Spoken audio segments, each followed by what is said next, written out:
के साक्षात वांग में स्वरूपभूत समस्त संत एवं ब्राह्मण श्रीमद् भागवत महापुराण में वर्णित समस्त आचार्यगण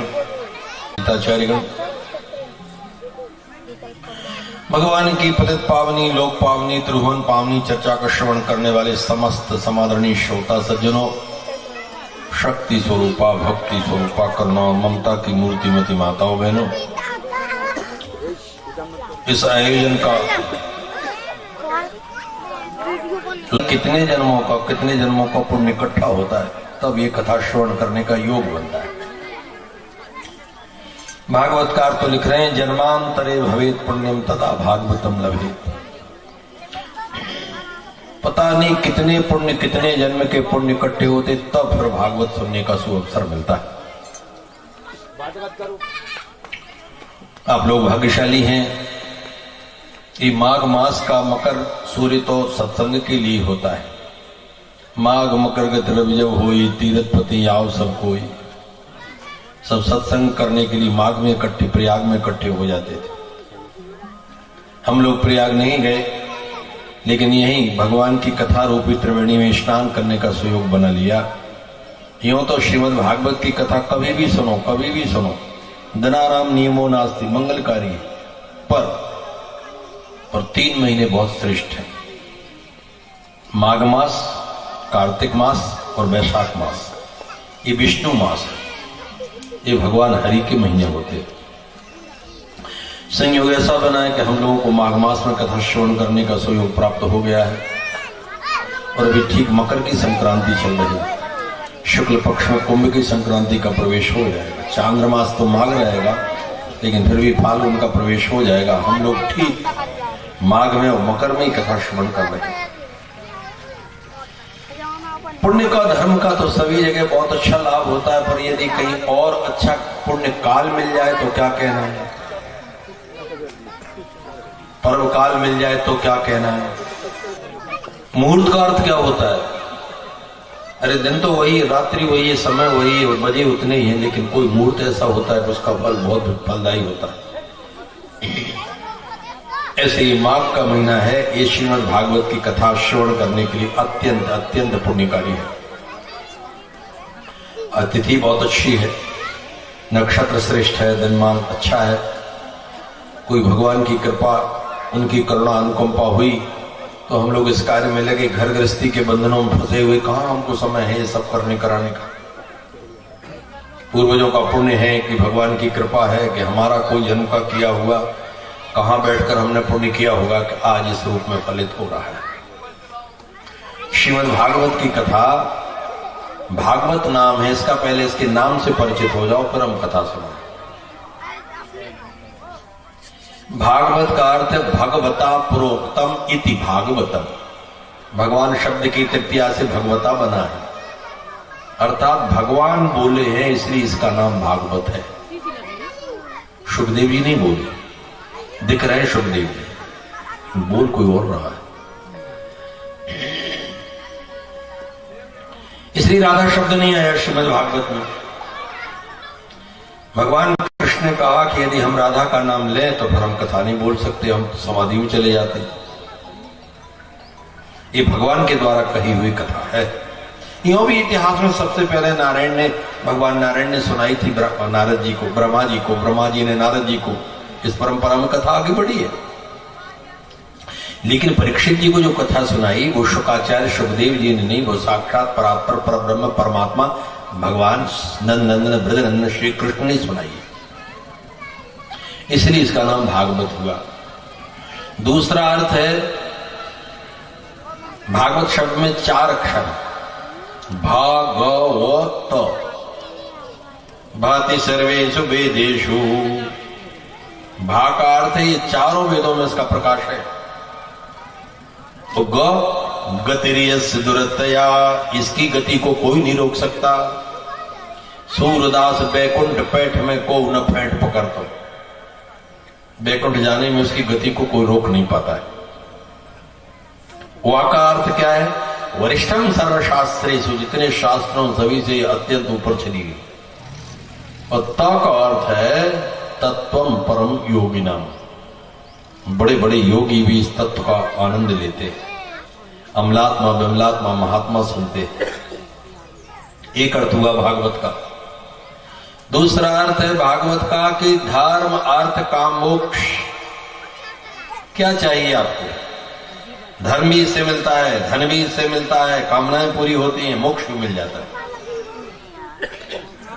भा का तात्पर्य है कि आपका धर्म पूरा होगा, गा का तात्पर्य है कि आपका अर्थ पूरा होगा, वा का तात्पर्य है कि आपकी कामना पूरी होगी, और ता का अर्थ है कि आपकी मुक्ति हो जाएगी।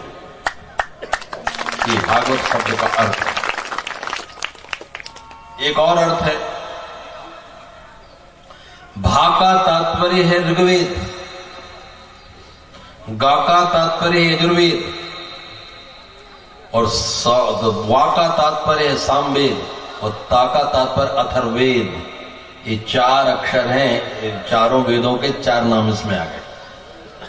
निगम कल्पतरोर गलितम फलम शुकमुखादमृद्रव संयुतम, ये बिल्कुल वेदों का फल है, इसलिए भी इसमें चार अक्षर। और एक अर्थ है, भा का तात्पर्य से भाग्यशाली सुन सकता है, बिना भाग्य के नहीं सुन सकता। अरे महाराज जी, हम तो भागवत में जा ही रहे थे, उस दिन आ ही रहे थे, फिर इतने पता लगा हमें कि एक हमारे संबंधी को बीमार हो गए, फिर हम वहां से भोपाल चले गए, फिर इंदौर चले गए, फिर पता नहीं, फिर हम आ ही नहीं पाए, कथा समाप्त हो गई। होता है, ऐसा अपन लोगों के साथ होता है। कई बार बद्रीनाथ जा रहे हैं, प्रयाग जा रहे हैं, कहीं जाने की तैयारी हो, पता लगा कर ये बड़ी समस्या खड़ी हो गई। क्यों? पुण्य कम पड़ जाता है तो व्यवधान आ जाता है। एक बात। दूसरी बात एक और, श्रेयांश से बहुविघ्नानि, अच्छे काम में बहुत विघ्न आते हैं, बहुत विघ्न आते हैं। अच्छा, पाप कर्मों में ज्यादा विघ्न नहीं आते। आधी रात को आदमी अंधेरे में नंगे पांव भी चला जाए, कांटों पर चल जाए, तो उसके कांटा भी नहीं चुभता। क्यों? पाप का कर्म करने गया था। वो पुण्य कर्म करते तो ऐसे कि वो गया तो अच्छा करने के, तो वो चोट लग गई, वो कांटा चुभ गया, वो लोहा गड़ गया, वो ये हो गया, वो ये हो गया। क्यों होता है ऐसा? शास्त्र कहते हैं श्रेयांसी बहुविघ्नानि, अच्छे काम में, पुण्य कर्म में देवता भी बाधा डाल देते हैं। क्यों? आवत देखहि विषय बयारी, होते हट देजी कपाट उघारी, इंद्र ने द्वार झरोखा नाना, उत्ता सुर बैठे करे थाना। देवताओं से पूछो, भैया तुम क्यों बाधा डालते हो? हम दो बातों से बाधा डालते हैं। एक तो इन्होंने इतना बड़ा काम किया और हमारी मनौती नहीं की, हमारी पूजा नहीं की, हमारा ध्यान नहीं किया, इसलिए ग्राम देवताओं की पहले पूजा कर देनी चाहिए। आप लोगों ने की कि नहीं की? नहीं की हो तो शाम तक कर देना, कर दी, ठीक है। दूसरी बात, देवताओं ने कहा कि तुम कथा सुनकर बैकुंठ जाओगे और हम स्वर्ग से नीचे गिरेंगे, क्योंकि श्रीमद् भगवद गीता में लिखा है पुण्य जिस दिन समाप्त हो जाएगा उस दिन स्वर्ग से पहले नीचे करो, फिर यहां आओ, फिर भजन करो, सत्कर्म करो, धर्म करो, कथा सुनो, फिर वैकुंठ भेजेंगे।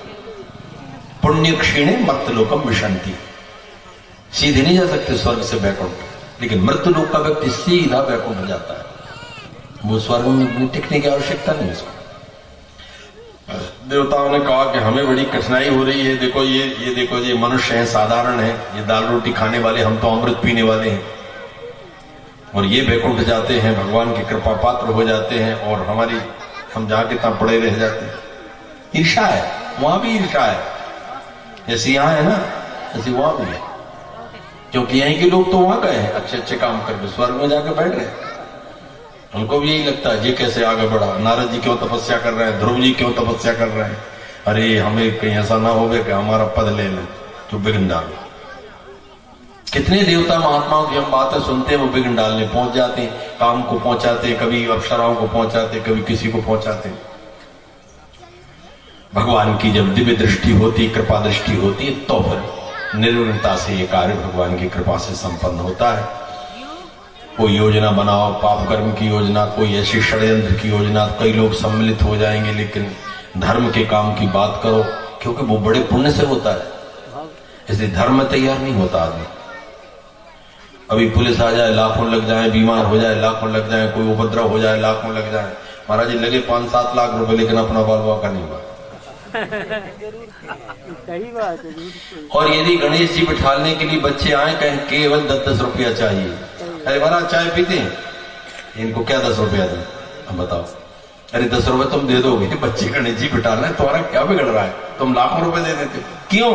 क्योंकि धर्म कठिन है, उसमें नहीं निकलता। अपने स्वार्थ के लिए, अपनी कामना के लिए, दूसरे को गिराने के लिए, दूसरे को हराने के लिए तो करोड़ों फूंक देता है, लेकिन धर्म के लिए नहीं देता। क्यों? क्योंकि उसका फल बहुत बड़ा है ना, अगर दे देगा तो फिर वो तो ऊपर चला जाएगा, इसलिए वो नहीं दे पाता। वो तो जब बहुत बड़ी कृपा होती है, कोई पूर्व का पुण्योदय होता है, तो मन में ऐसी बात आती, चलो भगवान का काम हो रहा है, मंदिर बन रहा है, भंडारा हो रहा है, कथा हो रही है, कोई साधु संत महात्मा का काम है, यदि पूर्व जन्म का बहुत बड़ा पुण्य होता है तो फिर व्यक्ति की मुट्ठी खुल जाती है, दे देता है। अपने अंदर की होने वाली बातें बता रहा हूं मैं, क्यों हमारा मन नहीं करता धर्म के लिए बहुत कुछ करने के लिए, पाप कर्मों के लिए और दूसरे कामों के लिए। कुछ कई काम ऐसे जिनमें हम विफल हो जाते हैं, पर भी हम लाखों रुपए लगा देते हैं, हमें कोई दुख नहीं होता। इसमें बहुत दुख होता है, क्यों भैया सभी से 500-500 लिए, मुझसे 1000 क्यों ले रहा है। होती है सब बातें, आप क्या नहीं हुई होंगी, लेकिन हम तो ये करते रहते हैं, सब सुनते देखते रहते हैं।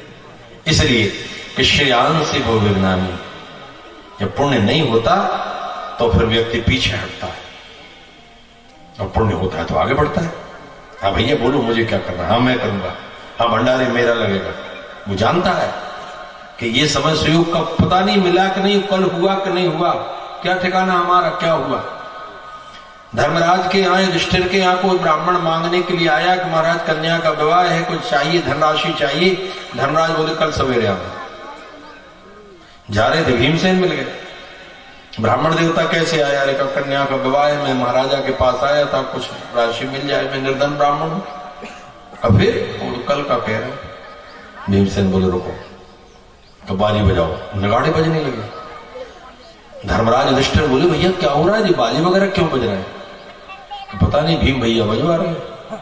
अरे भाई भीमसेन क्या बात हुई? भीमसेन बोले कि भैया आज एक बात का हमको पता लगा, बड़ी प्रसन्नता हुई कि आपकी काल पर विजय प्राप्त हो गई। कैसी? कहा आपने ब्राह्मण से कहा ना कल सवेरे आना तब हम देंगे, तो इसका अर्थ है कि आपको पता है कि रात भर हम जीवित रहेंगे, और जो ब्राह्मण जीवित रहेगा और सवेरे जो आएगा फिर सवेरे हम देंगे, तो जो तो आपकी मौत में विजय है। अरे धर्मराज बोले बुलाओ बुलाओ उसको, बुलाओ, मुझे ध्यान नहीं रहा, तुरंत दो तुरंत। ये भी ठीक कह रहे, पता नहीं कल हुआ कि नहीं हुआ, क्या ठिकाना। अब बोले इतने लोग बैठे, कल कौन कहां हो, क्या किसका कोई ठिकाना है। इसलिए धर्मराज ने कहा आज के बाद ऐसी गलती नहीं करूंगा, कल पर तो कोई चीज टाल देना, धर्म है तो तुरंत करो, तुरंत, पता नहीं कल क्या हुआ। इसलिए ऐसे सत्कर्मों के लिए व्यक्ति को एकदम आगे होना चाहिए, भगवान से प्रार्थना करनी चाहिए, प्रभु मेरा मन धर्म में लगे, अच्छे काम में यदि मेरा धन लग जाए, मेरा तन लग जाए, मेरा मन लग जाए तो मेरा बड़ा सौभाग्य है। अरे बुरे कामों में तो हम रचे पचे पड़े। कैली केवल मल मूल मलीना, और पाप पयो निधि जन मन मीना। कली केवल मल मूल मलीना, पाप पयो निधि जल मन मीना। केवल कलयुग में अपने आप पापों की ओर मन जाता, अपने आप। और इतना आनंद आता है पापों में जैसे मछली को गहरे पानी में आनंद आता है, इतना आनंदित रहता है। सतयुग में व्यक्ति का अपने आप मन भगवान की ओर लगता था, बड़ी कठिनाई से लौटाता था वो, तब संसार में लगता था, अपने आप ही ऊपर जाता। कृतयुग सब जोगी विज्ञानी, और करि हरि ध्यान तरई भव प्राणी। त्रेता में भी कुछ ऐसा हुआ, द्वापर में फिर आधा आधा हो गया, आधा भगवान की तरफ लगे, आधा संसार की तरफ लगे। और कलयुग आने पर तो 99% संसार, विषय, वासना और 1% भगवान। सोचो कितना कठिन काल है।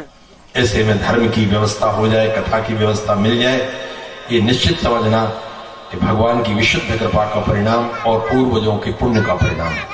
एक ज्योतिषी के पास एक व्यक्ति गया, कहा महाराज आप भूत भविष्य वर्तमान की सभी बातें बताते, कहां बताता हूं, ये बताओ मुझे भगवान की कथा कब मिलेगी।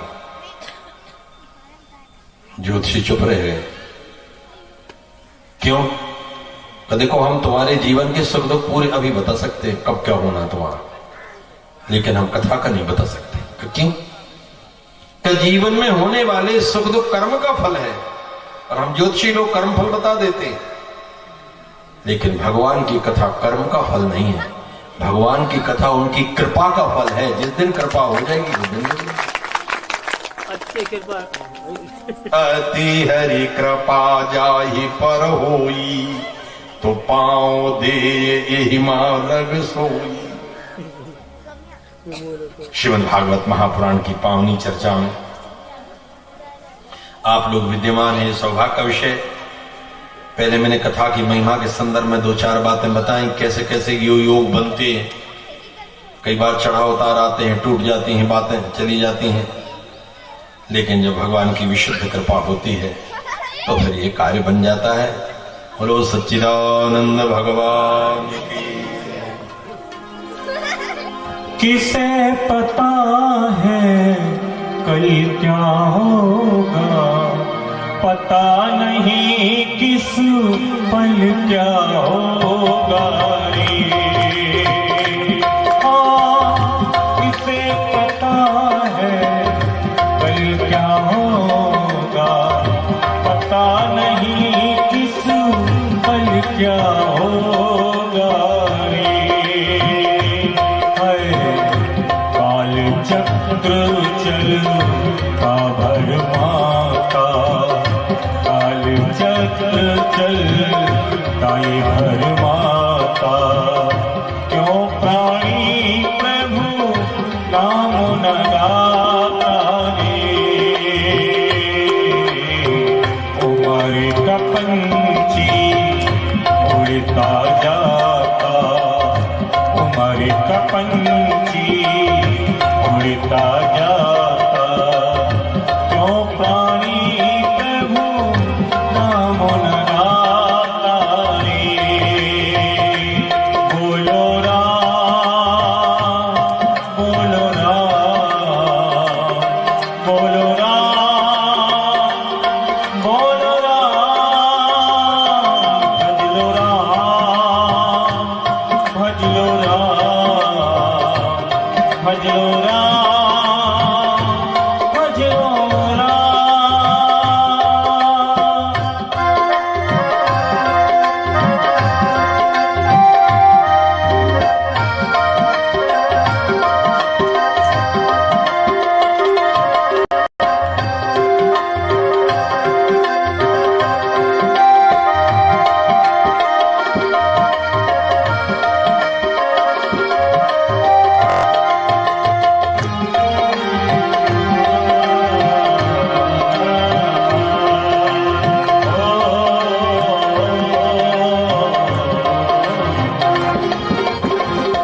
कच्ची सांसों की ये आशा कर जाए कब बंद तमाशा रे।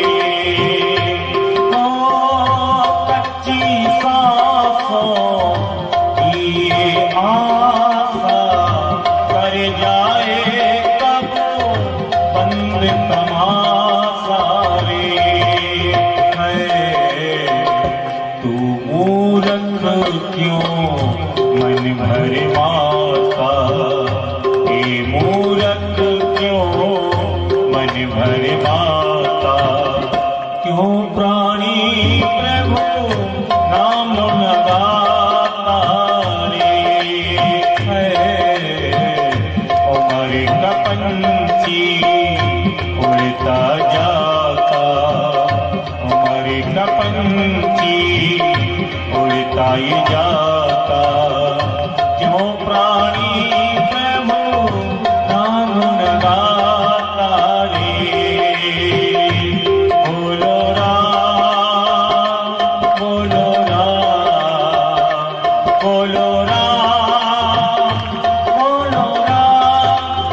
आइए ताली बजाते हुए राम बोलो राम बोलो राम बोलो राम बोलो राम बोलो राम बोलो राम बोलो राम बोलो राम बोलो राम बोलो राम बोलो राम सीताराम सीताराम सीताराम सीताराम सीताराम राम राम सीताराम राम राम सीताराम राम राम सीताराम सीताराम राम राम सीताराम राम राम सीताराम राम राम सीताराम बोलो राम राम राम बोलो राम राम राम बोलो राम राम राम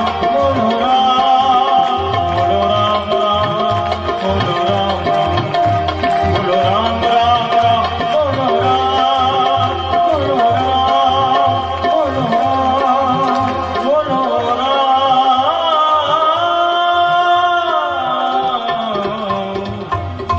भक्त वत्सल भगवान की जय। मंगलाचरण किया व्यास जी ने। पहले महात्मा होता है, कोई भी पुराण हो, कोई भी ग्रंथ हो, कोई भी तीर्थ हो, पहले उसकी महिमा तो समझ लो, उसका हेतु क्या है। ऐसे श्रीमद् भागवत में पहले उसका महात्मा लिखा गया। महात्मा से हमको नर्मदा जी खड़े हो, हमको ये पता ही नहीं कौन सी नदी है। गए थोका थाका नहाए चले आए, ये नदी कौन सी? नर्मदा जी। अरे हम पता ही नहीं था ये नर्मदा जी। महात्मा पता लग जाए। अब कितने ऐसे हैं जिनको पता नहीं है गंगा नर्मदा का क्या फल है, उनका पंथ दूसरा है, उन्हें कोई प्रयोजन नहीं होता, इसलिए उन्हें कोई गंगा नर्मदा से पुण्य की प्राप्ति नहीं होती। महिमा का बोध हो जाए, महात्मा हो जाए, जाने बिनु न होए प्रतीति, बिनु प्रतीति होए नहीं प्रीति, और प्रीति बिना नहीं भगत दृढ़ाई, जिम खगवत जल की चिकनाई। जब तक आपको महिमा का ज्ञान नहीं होगा तो विश्वास नहीं हो सकता, और विश्वास नहीं होगा तो प्रेम नहीं हो सकता, प्रेम नहीं होगा तो भक्ति नहीं हो सकती। महाराज व्यास जी ने मंगलाचरण किया। कृष्णाय वासुदेवाय हरे परमात्मने प्रणतक्लेशनाशाय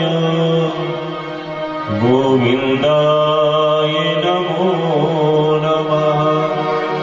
सच्चिदानन्दरूपाय विश्वोत्पत्त्यादिहेतवे तापत्रये विनाशाय श्रीकृष्णाय वयं नमः। ध्यान से सुनो, पहले मंगलाचरण किया सच्चिदानंद रूपाय। वे भगवान सच्चित आनंद रूप हैं। सच्चिदानंद का अर्थ क्या हुआ? सत का तात्पर्य है अबाध्य होते हुए भी अपरोक्ष। वे भगवान बिल्कुल प्रत्यक्ष हैं पर दिखाई नहीं दे रहे, यही है, यही कण कण में विद्यमान, पर वो दिखाई नहीं दे रहे। चित्त का तात्पर्य है कि अवेद्य होते, उनको कोई आज तक समझ नहीं पाया, लेकिन फिर भी बिल्कुल छोटे से छोटा व्यक्ति भी उनसे लाभान्वित हो जाता है, समझ लेता है कि भैया भगवान से बड़ा कोई नहीं। और आनंद का अर्थ है अभोग्य होते हुए भी अपरोक्ष। वे परमात्मा यद्यपि निर्लिप्त निर्विकार हैं, पर फिर भी भक्त उनसे पूरा आनंद प्राप्त कर लेता है। इसलिए सत का अर्थ है भगवान की सत्ता अविनाशी और अबाधित है, उसे आज तक कोई काट नहीं सका। और चित्त का तात्पर्य है अद्वितीय अविच्छिन्न ज्ञान। उनमें इतना ज्ञान है, इतना ज्ञान है जितना ज्ञान कभी किसी में हो ही नहीं सकता। थोड़ी सी एक बूंद ज्ञान मनुष्यों में डाल दिया, उसी में देखो कितनी बातें करता है। और तीसरा आया आनंद। आनंद का अभिप्राय है कि सुख के समुद्र हैं, भंडार हैं, उतना सुख कभी कहीं किसी ने देखा नहीं, सुना नहीं, समझा नहीं, अनुभव ही नहीं किया। अभी सुख की तो हमको परिभाषा ही पता नहीं, बस केवल जानते थोड़ा सुख हो जाए। मैं इतने को सुख माना है, भगवान को भी सुख को नहीं माना। ऐसे भी सच्चिदानंद रूपी भगवान के लिए विश्वोत्पत्त्यादि हेतु इस सृष्टि की उत्पत्ति के कारण है, पालन के कारण है और विनाश के भी कारण। महाराज उत्पत्ति के कारण तो माता पिता होते हैं, माता पिता उत्पत्ति का कारण नहीं होता। यदि माता पिता उत्पत्ति का कारण होता तो एक पिता ऐसा है कि उसकी संतान हो ही नहीं रही। महाराज आजकल तो डॉक्टरों ने वो बना लिया है, वो करते हैं, वो उससे भी हो जाता, उससे भी नहीं हो रहा है, सभी लोग उसमें भी सफल नहीं हो रहे। कोई पत्नी कोई ऐसी उसके अंदर गर्भाधान होता है, कोई नहीं हो रहा है। क्यों? और जन्म देने वाला न माता है न पिता है, जन्म देने वाला तो कोई और है। उसी की शक्ति और उसी की सत्ता के कारण जन्म धारण होता है, गर्भधारण होता है, बालक का जन्म होता है, वो कारण उनका है। विश्वोत्पत्ति आदि, उत्पत्ति का कारण, आदि माने पालन। माता पिता पालन करते हैं, माता पिता के पालन करते करते भी रुग्ण होता है, अमेरिका तक ले जाते हैं, लेकिन डॉक्टर हाथ ऊंचा कर देते हैं। इसलिए पालन के कारण भी भगवान है। आप हम जो बैठे हैं, जो श्वास ले रहे हैं, उसका कारण वो ही है। ये न समझ रहे, हम तो खाते पीते हमारा स्वस्थ रहते हैं, और उद्धार के विनाश के कारण भी वही है। कोई व्यक्ति अपने कर्तृत्व से नहीं कर सकता, वो उन्हीं की कृपा से उद्धृत हो सकता है और समृद्ध हो सकता है। इसलिए जन्म के, पालन के और मृत्यु के अधिष्ठाता वही भगवान है। सच्चिदानंद रूपाय विश्वोत्पत्त्यादि हेतवे तापत्रय विनाशाय श्री कृष्णाय वयम नमः। तीनों ताप मिटाने वाले हैं भगवान, आध्यात्मिक, आदिदेविक और आदि भौतिक। हम सब तीनों तापों में जल रहे हैं, दैहिक, दैविक, भौतिक ताप। कोई नहीं ऐसा जल ना रहा हो, सब जल रहे हैं, सब। राम राज ने कहा हो गया, सब ऐसे जल रहे हैं। अभी कोई व्यक्ति आए, प्रणाम करे, ओ ठीक, हाँ जी, सब अच्छा। थोड़ी देर में कहने लगे महाराज जी एक बहुत बड़ी समस्या है हर व्यक्ति के पास, चाहे आप हो चाहे हम हो। चिंता सांपिन को नहीं खाया, को जग जाए न व्यापी माया। कहीं ना कहीं, कहीं ना कहीं, कहीं ना कहीं सारे संसार में वो ताप विद्यमान है और हम सब जल रहे हैं उससे। अरे महाराज धन संपत्ति तो ठीक है, लेकिन एक बहुत बड़ी समस्या है, बस वही ताप से हम तप रहे हैं। भगवान से कहा, व्यास जी से कहा, व्यास जी ताप नहीं पाप मिटवाओ, पाप। व्यास जी का पाप तो हो चुके, अब वो कैसे मिटेंगे? जो हो गया वो तो हो गया ना। किसी को लाठी मार दी, उसका पांव टूट गया, अब वो तो टूट ही गया। लेकिन वो जो किया हुआ पाप है, उसी से ताप बनकर इकट्ठा हुआ है। वो ताप मिटाओ प्रभु, ताप। आप हम सभी लोग उसी किए हुए कर्म के ताप से तप रहे हैं। अग्नि नहीं जला रही है, चिता नहीं जला रही है, लेकिन किए हुए कर्मों का विपाक हमको त्रस्त कर रहा है। कोई धन से, कोई संपत्ति से, कोई रोग से, कोई पति से, कोई पत्नी से, कोई माता से, कोई पिता से, कोई परिवार से, कोई शत्रु से, कोई किसी से, कहीं ना कहीं वो तप रहा है। आग में कोई नहीं जलता जी। आग में यदि जलते होते तो हनुमान जी को आग लगाई, जले। सीता जी को अग्नि परीक्षा के लिए बिठाया, जली। सुधन्वा भक्त की कथा लिखी, उनको खोलते तेल के कड़ाई में पटक दिया, बिल्कुल नहीं जली। ताप नहीं जला, अग्नि नहीं जलाती, किए हुए कर्म का ताप जलाता है। हम जो तप रहे हैं, दुखी हो रहे हैं, तप्त हैं, संतप्त हैं, परितप्त हो रहे हैं, वो हमें किए हुए कर्मों का कारण। भगवान कर्म तो हो चुके, पाप तो हो चुके, लेकिन अब उनसे प्रार्थना है कि वो होने वाला ताप मिटाओ। तापत्रय विनाशाय, आदिदेविक, आदि भौतिक, आध्यात्मिक, तीनों प्रकार के ताप मिटा दो प्रभु। जो हो चुका वो तो हो गया, अब क्या होगा? श्री कृष्णाय वयम नमः। श्री क्यों लगाया? समझो, व्यास जी की भाषा को समझो। श्री का तात्पर्य है राजराजेश्वरी, त्रिपुर सुंदरी, नित्य निकुंजेश्वरी, भगवती राधा रानी। श्री माने राधा जी हैं। शक्ति को पहले, शक्तिमान को बाद में। पहले सीता जी फिर राम, पहले गौरी फिर शंकर, पहले राधे फिर श्याम। इसलिए पहले शक्ति फिर शक्तिमान को पकड़ा। श्री का तात्पर्य है शरीर यते सर्व जगत भी स्थावरई जंगमई चैया सा श्री, जिसकी सब कामना करते, या सर्वेशम शरणागतानाम जीवानाम प्रार्थनाम शृणोति श्रावयति च श्री हरिम इति श्री, जो सारे संसार के लोगों की करुण प्रार्थना सुनती और भगवान को सुनाती कि कृपा करो कृपा करो। जब तक वे प्रार्थना नहीं करते तब तक भगवान भी थोड़ी सुनने में देरी लगा देते, और कभी कभी किसी महापापी के पाप के उद्धार का मार्ग नहीं होता तो फिर भगवती ही प्रेरणा करती तो भगवान उद्धार भी कर देते हैं। राधा जी की आयु 5 वर्ष की थी। एक दिन बोली अपनी मां से, मां मेरा मन करता है मैं यशोदा जी से मिलने चली जाऊं नंदगांव गोकुल में। कहा बेटा बाबा से पूछना पड़ेगा। बाबा से मत पूछना, बाबा तो मैंने एक दिन कहा था मना कर दिया। कहा नहीं, क्यों जाएगी? मैं चुप रह गई। तो मुझे चुपचाप भेज दे। 2-3 बार हट किया कराया, भोली भाली राधा जी की पावनी वाणी मां भी प्रभावित हो गई, चलो भेज देते हैं। का एक ध्यान रखना कि अभी सवेरे सवेरे चली जा, पर दोपहर के पहले लौटाना, बाबा भोजन करने आवे उसके पहले आ जाना, क्योंकि राधा जी के पिताजी का नियम था जब से राधा रानी का जन्म हुआ है पहले भोजन में से थोड़ा मिष्ठान कोई पकवान उठाए अपनी बेटी को देवे तब वे भोजन करें, नहीं तो भोजन नहीं करते। अगर आज तू नहीं मिलेगी तो फिर मेरे से पूछेंगे कि बुलाओ राधा को, और मैं कहूंगी वो चलेगी तो मेरे से क्यों नहीं पूछा। चुपचाप बैलगाड़ियां चलती थी, पीछे से बिठाल के पिछले दरवाजे से निकाल दिया, 2-4 ग्वाल साथ में कर दिए, 2-4 बूढ़ी बूढ़ी औरतें बिठाल दी, ले जाओ बेटी का मन है घुमा लाओ इसको। अब दोपहर के पहले आने की बात थी, सवेरे से गई, सवेरा हो रहा था, गई, दोपहर हो गया, नहीं आई।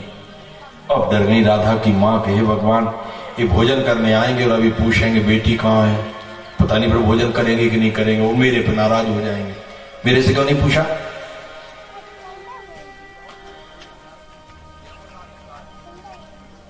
क्या करें भगवान, अब जो होगा सो होगा। आए महाराज वृषभानु जी, बैठे भोजन की थाल पर भगवान को भोग लगाया, आज नहीं पूछा कि बेटी कहाँ है, वो भोजन करके चले गए। तो चलो भगवान ने बचा दिया, पूछ लेते तो हमारी तो मरण हो जाता।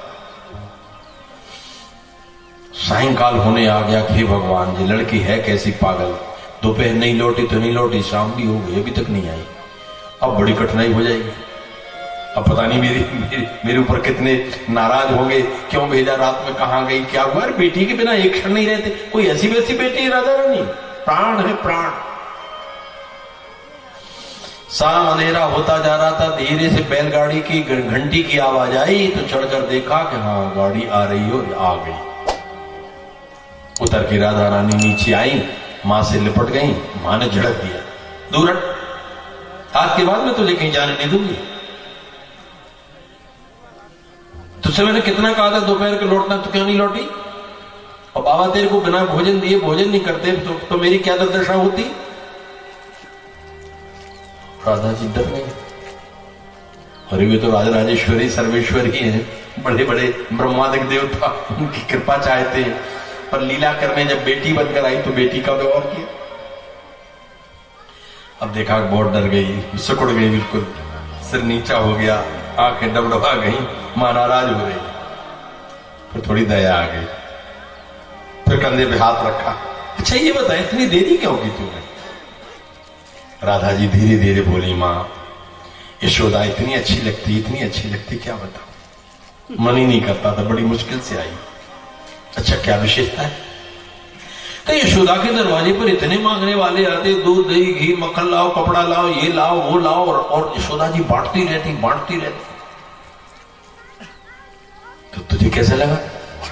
कब मैं ये सोचती रही कि जब मैं बड़ी हूं मेरी भी कहीं ससुराल हो गए, फिर मेरा भी घर द्वार हो गए, फिर मेरे दरवाजे पे भी लोग आवे, तो मैं भी ऐसे ही बांटूंगी जैसे यशोदा बांट रही है। पर उसमें एक अंतर है, यशोदा जी बांटती तो है पर एक कमी है मां। अब क्या का जिसके हाथ में पात्र होता है उसे देती है, और जिसके हाथ में पात्र नहीं होता उसे नहीं देती। मक्खन चाहिए मैया तो बर्तन तो ले आओ, मठा चाहिए, क्या चाहिए, दूध चाहिए, घी चाहिए, तो पहले बर्तन लाओ। पात्र माने बर्तन। मां यदि मैं यशोदा की जगह हुई तो जिनके पास पात्र होगा उनको पात्र में दे दूंगी, जिसके पास पात्र नहीं होगा उसे पात्र भी दूंगी और उसमें घी दूध मक्खन भी दे दूंगी। ये करूंगी। ये राधा जी की करुणा। इसका अर्थ समझे क्या है? अर्थ है कि जिसे भगवान के कृपा की पात्रता है भगवान उस पर कृपा करते हैं, और मेरी दया दृष्टि ऐसी है कि अगर वो पात्र नहीं है तो भी पात्र बनाती हूं, भगवान से कृपा करवा देती हूं, इसलिए इनका नाम। हे करुणामयी राधे, हे करुणामयी राधे, मुझे बस तेरा सहारा है, मुझे बस तेरा सहारा है। हे करुणामयी राधे, हे करुणामयी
पग डोले नैया,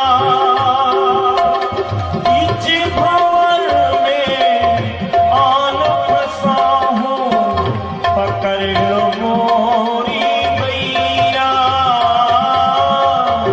पकड़ लो मोरी मैया, कहीं डूब न जाऊं मैं, कहीं डूब न जाऊं मैं, किशोरी दूर किनारा है, किशोरी दूर किनारा है, हे करुणामयी राधे,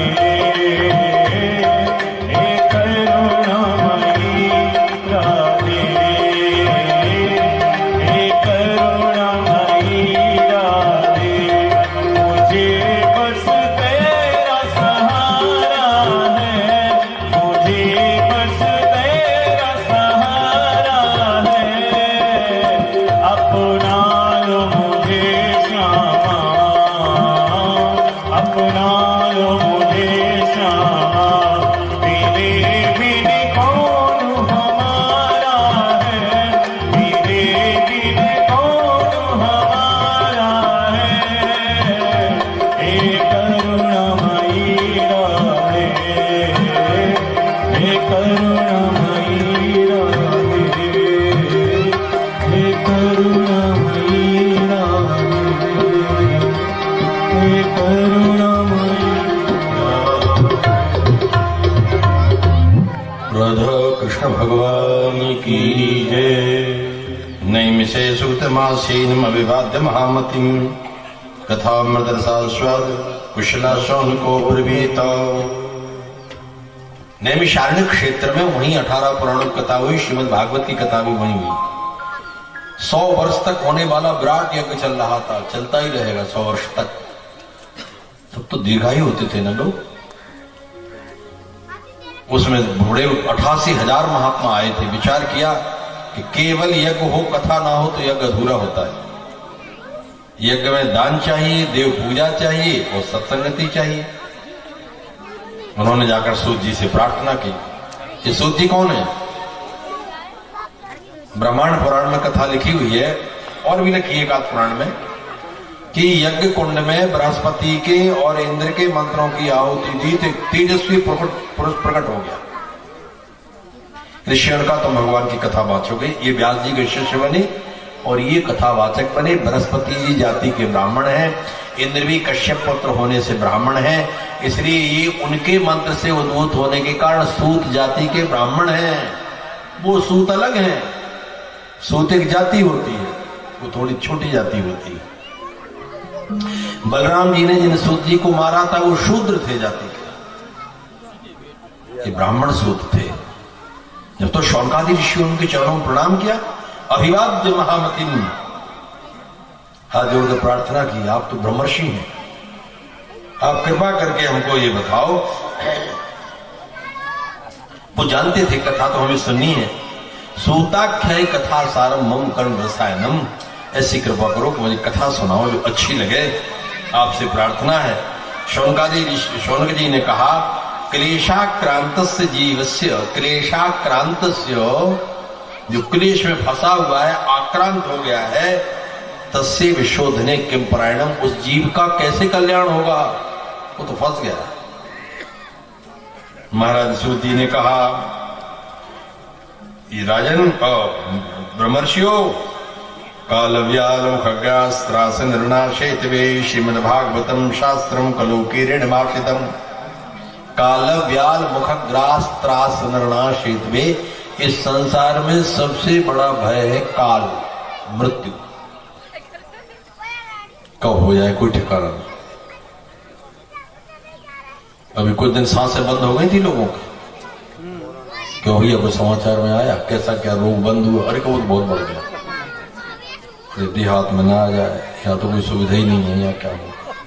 हे भगवान, फिर थोड़ा हनुमान जी के भजन भाव ज्यादा होने लगा, करो कृपा, देहात में ना आए, काल का डर है। महाराज, इससे बचने का साधन क्या है? उनका श्रीमद् भागवतम शास्त्रम कलोकीरेण भाषितम, ये सुखदेव जी ने जो कथा परीक्षित को सुनाई थी, वो जो कथा सुना रहे थे, देवता लोग अमृत का घड़ा लेके आए, कहा इनको अमृत पिलाओ, सांप के काटने से कुछ नहीं हुआ, कथा हमको सुनाओ। सभी के सभी हंस पड़े देवताओं की बात सुनकर के। कौ काचा कोमल निर्माण, जैसे कोई कांच ज्यादा चमकता है, मणि नहीं चमकती। कोई कहे ये ज्यादा चमकता है, ये तुम रखो, मणि हमको दे दो।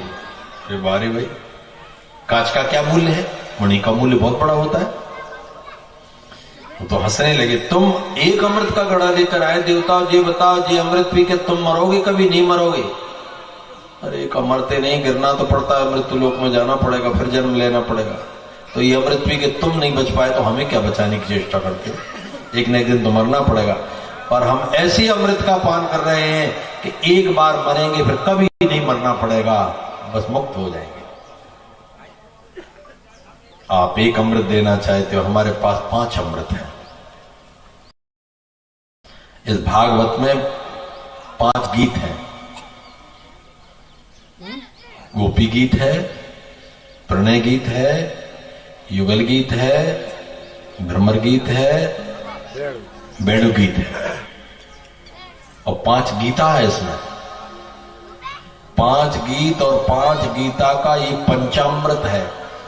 इसको जो पान कर लेता है संसार में एक बार तो मरेगा, लेकिन फिर मरने की उसे आवश्यकता नहीं होती, वो मुक्ति के धाम का अधिकारी हो जाता है। आप एक अमृत पिलाना चाहते हो, हम 5-5 अमृत पी रहे हैं। भगवान की कथा में भगवान का नामामृत, भगवान की कथा में भगवान का रूपामृत। अरे दर्शन हो जाते हैं, भगवान टमुक टमुक जा रहे हैं। भगवान की कथा में भगवान लीलामृत, और भगवान की कथा में भगवान का धामामृत। जहां कथा होती वहां साक्षात भगवान का धाम हो जाता है। और 5वां कथामृत। ये 5-5, और इन 5 अमृत में से कोई एक अमृत पी ले। धन्यास्ते कृतना पिबन्ति सत्तम श्री राम नामामृतम तव कथामृतम। नाम भी अमृत है, कथा भी अमृत है, रूप भी अमृत है, लीला भी अमृत है, धाम भी अमृत है। हम तो 5-5 अमृत पी रहे हैं एक साथ, पंचामृत। और तुम एक अमृत लिए घूम रहे हो इस अमृत के पीने में। ये अमृत पी करके भी देवता मर गए थे, युद्ध हुआ था दैत्यों से। भागवत जी में लिखा, वो भगवान ने कृपा दृष्टि से बचा दिया। चलो अमृत की थोड़ी बात रह जाए, कोई कुशल नहीं। तब लगे कुशल न जीव, कहूं सपने मन विश्राम। जब लगे भजत न राम, कहूं शोक धाम तजी काम। तदा देवांजास पटना श्रीनाथ सद्यो वैकुंठ फलदायकम। लिखा है केवल पढ़ ले, एक बार सुन ले, वैकुंठ। सप्ताहे श्रुतम चैत सर्वथा मुक्तिदायकम। 7 दिन जो सुन लेता है। आज पहले दिन आप लोग आ गए, भाग्यशाली। और मुझे बड़ी प्रसन्नता है कि बालक लोग भी आए। छोटी छोटी आयु वाले बालक तो आते ही नहीं, वृद्ध लोग आते हैं, लेकिन ये सभी श्रवण कर रहे हैं। ये भगवान की बहुत बड़ी कृपा और ग्राम के संस्कार का प्रभाव समझ में आ रहा है। वो भक्ति माता बैठी थी वृंदावन में, उसके दोनों बेटा ज्ञान वैराग्य बुढ़े हो गए थे, क्यों कलयुग आ चुका था। बड़ी घबराई हुई बैठी। नारद जी ने कहा कि क्यों घबरा रही हो? का क्या बताऊं, मैं तो जवान हूं, मैं भी वृद्ध हो गई थी, भक्ति भी, लेकिन वृंदावन में आके मैं तो युवती हो गई। ये ज्ञान वैराग्य मेरे दोनों बेटा बुढ़े हैं, मैं बड़ी चिंता में हूं। माँ युवती बनी रहे और बेटा वृद्ध हो जाए, इससे बड़ा दुर्भाग्य क्या होगा? अरे नारद जी ने कहा, चिंता क्यों करते हो? मृथा खेद्यसे बाले अहो चिंता तुरा कथम। चिंता मत करो, क्यों? श्री कृष्ण चरणाम्भोजम स्मर दुखम गमिष्यति। भगवान श्री कृष्ण के चरणों का स्मरण करो, सारे दुख मिट जाएंगे। द्रौपदी च परित्राता ये कौरव कृष्ण। जिन भगवान ने द्रौपदी को बचाया था कौरवों के बीच में से, पालिता गोप सुंदर सा कृष्ण क्वापि लोकता।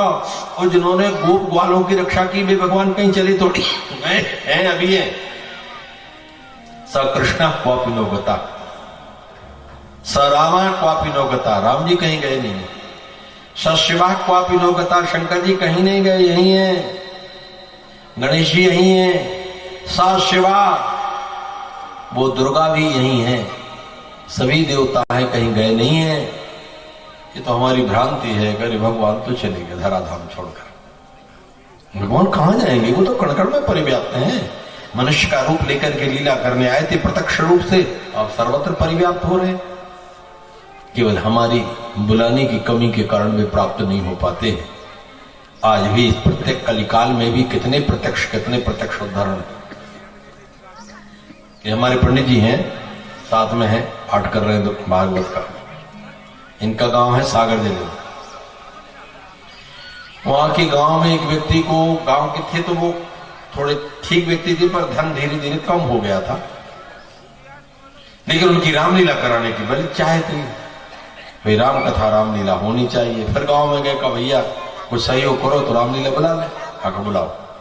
गांव के लोगों ने सलाह कर ली कि हर वर्ष खड़ा होता है, इस बार इसे कुछ मत हो, हाँ कह दो कि हाँ का देंगे बुलाओ। गया तो बुला लाया। अब वो रामलीला भी हो गई, सब कुछ हो गया। कि भैया इनकी दक्षिणा वगैरह का हम नहीं देंगे। सबने, सबकी सलाह थी नहीं देंगे। हे भगवान अब क्या होगा? बड़ी चिंता में पड़ गए। देखो लोगों ने विश्वास दे दिया और अब मना कर दिया। लोग बोले एक बार इसको ऐसा मजा चखाओ फिर जो कभी खड़ा ना हो गए। 1000 साल खड़ा हो जाता है, रामलीला होगी। हो अपने घर का सारा गेहूं चना जो भी था सब बेच बांट दिया, फिर भी थोड़ी कमी रह गई। पत्नी के पास आया, का देखो कमी पड़ रही है, भगवान का कार्य है, तुम नाक में नथ पहनो, ये नथ दे दो, मैं नथ रख दूंगा शहर में और पैसा मिल जाएगा, तो मैं अभी विदाई कर दूं, फिर बाद में पैसा देकर मैं नथ उठा लूंगा, ब्याज दे दूंगा। पत्नी ने कहा तुमने यही कर करके मेरे सारे आभूषण ले लिए, जो नथ और बची ले जाओ, ये भी ले जाओ। नथ ले जाके रखी उसने, निकट में शहर है बीना में। हाँ तो कहा ठीक है, तो उनको शुद्ध है, हाथ न पैसा चाहिए ले जाओ। गया तो उसने वो पैसा जोड़ जाड़ कर मिलाकर सब साधु महात्मा ब्राह्मण रामलीला सबकी विदा कर दी। घर में आया तो पत्नी को देखा कि वो नथ जैसी की तैसी पहने, 1 तोला सोने की नथ डाली थी 10 ग्राम। अरे का नथ तो मैं मारा के आया ना, ये नथ कहां से पहने? वहां से लगी का पागल हो गए, तुम ही तो आए थे। का वो जरूरत नहीं है, पैसा पूरा हो गया, नथ मत ले जाओ। मैं तो दीप रही थी तो मेरे हाथ तो गोबर में सने थे, तुमने ही अपने हाथ से पहना ही नथ। एकदम चक्कर खा गया।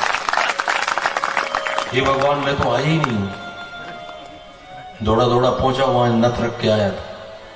और दुकानदार से बोला भैया नथ, बोला पागल हो गया है, पहले रख गया, पैसा ले गया और घंटा भर बाद वापस भी कर गया और नथ भी ले गया, अब फिर से मांगने आया है क्या?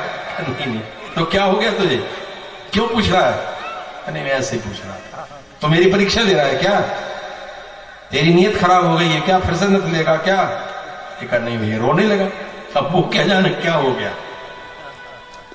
इस कराल कलिकाल में आज भी धर्मो रक्षित रक्षिता, धर्म के ऊपर जो चल जाता है भगवान उसका कितना साथ देते हैं। का जीवन में मेरा सब कुछ चला गया, गेहूं चना सब बेच दिया, सब दे दिया, सब कुछ किया, लेकिन धन्य देवी भगवान तेरे अपने हाथ से तुझे नथ पहना गए, इससे बड़ा सौभाग्य हमारा क्या होगा। कितनी कृपा है उनकी। सा कृष्ण क्वापि लोकता, वे भगवान कहीं गए नहीं, यहीं है। लगता है धराधाम छोड़कर चले गए, लीला संपूर्ण करते हैं, लेकिन वो कभी लक्षित नहीं हो रहा है। लेकिन वो अव्यक्त सर्वत्र व्याप्त व्यक्त परमात्मा नित्य निरंतर विद्यमान है। द्रौपदी बुला रही थी तब वहां क्या थे भगवान? नहीं थे, लेकिन उसने आवाज लगाई आ गए। गजेंद्र कितनी दूरी पर था, तब भगवान थे क्या? नहीं थे, और बैकुंठ से दौड़े, पकड़ लिया। इसलिए भगवान ठीक होंगे का इनको हरिद्वार ले आओ, हम भागवत की कथा सुनाएंगे। ध्यान से सुनना, भागवत की कथा हो रही हरिद्वार में, और ज्ञान वैराग्य जागृत हो गए, युवावस्था में आ गए वृंदावन में। कितनी दूरी, कहां हरिद्वार और कहां वृंदावन। लोग कहते महाराज जी घर में कथा कराओ तो फिर वो फल होगा। अरे कहीं कराओ भैया, गिरे वापी बने वापी, चाहे घर में कराओ, चाहे वन में कराओ, चाहे मंदिर में कराओ, चाहे कहीं कराओ, संकल्पानुसार सिद्धि होती। आप संकल्प करते हो पितरों के लिए तर्पण का, श्राद्ध का, पितर जहां होते, जिस लोक में होते, वहां आपका दिया हुआ पिंड पहुंच जाता है। इसलिए ऐसी बातें नहीं सोचनी चाहिए कि महाराज कथा कहां होनी चाहिए, वो तो घर में ही होनी चाहिए, कि ऐसा वैसा, ये सब मान्यता सामान्य है। दोनों ज्ञान वैराग्य जागृत हो गए। महात्मा का विषय आगे बढ़ा। तुंगभद्रा तटे पूर्वम अभूतपत्तनमुत्तमम यत्र वर्णः स्वधर्मेण सत्य सत्कर्म तत्परः। तुंगभद्रा नदी के किनारे नगर में लोग रहते थे, अच्छे लोग रहते थे, ब्राह्मण रहते थे। ब्राह्मण के पास धन बहुत था लेकिन उनके कोई संतान नहीं था। एक दिन बहुत दुखी हो गए कि अब धीरे धीरे आयु भी बढ़ती जा रही, संतान है नहीं है, धन की तो मेरे पास कोई कमी नहीं, अपार धन है। वन की ओर निकल गए, वन में गए, वहां जाकर पहुंचे तो बड़े तेजस्वी तपस्वी महात्मा दिख गए, चरणों में गिर पड़ा, रोने लगा। अरे महात्मा बोले, बात क्या भाई, रो क्यों रहे ब्राह्मण? बोले कहा महाराज क्या बताएं, सारी बातें हैं लेकिन घर में बेटा नहीं है, और बेटा तो ठीक है, प्रजा दुखे निशून्यो हम प्राणांस त्यक्तुम यहाँ गता हो, आपके दर्शन अच्छे होगा, मैं तो मरने आया था। अरे राम राम, कैसा पागल, मरने क्यों आया? दिग्जीवितम प्रजाहीनम दिग्रहम च प्रजाम विना दिग्धनम चानपत्यस्य धिक्कुलम संततिम बिना। अरे उस कुल को धिक्कार है जिस कुल में बालक ना होवे, संतान ना होवे, जिस घर के धन को धिक्कार है, उसके घर को धिक्कार है, उसके जीवन को धिक्कार है। संतान का होना बहुत जरूरी है। अच्छा, यदि संतति नहीं है तो कोई बात नहीं, मैं तो पाल लेते या माया धेनु गाय पालू तो उसके बच्चा नहीं होता। यदि कोई वृक्ष लगा दूं तो वृक्ष में फल नहीं लगते महाराज। ये मेरे साथ समस्या है। यो मया रोपितो वृक्षा सोपि बंध्यत्वमाश्रयेत, बांझ निकलता है। महात्मा ने कहा कि बेटा तू व्यर्थ की बातें कर रहा है, इन बातों से कोई बात। तदहालाक्षर मालाम च बाच्या मासी योगान, उन्होंने उसकी रेखा मतलब की रेखा पढ़ ली, वो बड़े योगी थे। अरे का बेटा सप्त जन्मावधि तक पुत्रो नहीं चने, 7 जन्म तक तुझे संतान नहीं। अब तो और घबरा गया कि भगवान एक ही जन्म तो काटे नहीं कट रहा है, जिस 7 जन्म तक की बात बता रहे। अब मैं क्या करूं? समझाया उन्होंने, तू क्या कर रहा है ये? अरे ये सब बातें छोड़, रे मुंचाद्य कुटुंबाशाम संन्यासे सर्वथा सुखम, संन्यास ले ले। क्या लाभ, संतान से क्या लाभ होगा? अरे का नहीं महाराज, संतान का होना बहुत जरूरी है, मरने के बाद फिर पिंड जल कौन देगा? बाबा बोले एक काम कर, ये पिंड है तेरा, शरीर को पिंड कहते हैं, ये भगवान के चरणों में दान कर दे, हो गया पिंड दान। मरने के बाद कोई करे चाहे नहीं करे, हमने तो जीते जी भगवान के चरणों में शरण में पिंड दान कर दिया। अच्छा ये बता, तू कहता है कि संतान से सुख होता है, संसार में जिन जिन को संतान है वो बहुत दुखी है। कोई भी संतान वाला सुखी नहीं है। रे मुंचात कुटुंबाशा, जिनके अच्छी संतान है वो बुरी संतान से और ज्यादा दुखी। बालक तो महाराज बहुत ही सीधा है, बड़ा सरल है, इतना आज्ञाकारी है, क्या बता। तो अब क्यों चिंता कर रहे महाराज? इसलिए तो उसकी चिंता लगी रहती है। और यदि कुटिल हो गया तब तो फिर कहना ही क्या है? फिर तो शास्त्र कहता है यावत जीवो जड़ो दहे, ऐसा पुत्र हो जाए तब तो बिना आग के सारे जीवन जलना ही जलना है। इसलिए बेटा ना अच्छे पुत्र में सुख है ना बुरे पुत्र में सुख है। चक्रवर्ती नरेंद्र शह जी की मृत्यु क्यों हुई? सुमंत्र ने कौशल्या जी ने समझाया, धीरज धरिए, धीरज धरिए तपाइए पारू, और नाही तब बूढ़े सब परिवारों। दशरथ जी ने कहा मैं जीवित रहना चाहता हूं पर एक बात से नहीं रहूंगा। क्या? राज सुनाई दीन बनवासु, सो सुनि भयउ न हरस हरासु। बेटा से कहा बेटा तो ये सवेरे राजा बना दूंगा, तो सवेरा होते कह दिया वन में चला जा। एक बार उस बेटा ने ये नहीं कहा पिताजी आप किस अपराध से मुझे वन में भेज रहे हो। एक बार ये नहीं कहा कल तो आप कह रहे थे राजा बनाएंगे, राज बनवासी क्यों बना रहे हो। यदि कह गया होता तो जीवित बचा रहता। उसने कुछ नहीं कहा। उस सुत बिछुड़त गई न प्राणा, तो को पापी बड़ मोहि समाना। सकाराम से लखन जा तहां मोहि पहुंचाओ, नाही त चाहत चलन अब प्राण कहूं स्तुति भाव। इस बात से दुख हुआ कि इतना सरल कोमल बेटा एक बार कुछ कह नहीं सका, सिर झुकाकर मुस्कुराता हुआ वन में चला गया।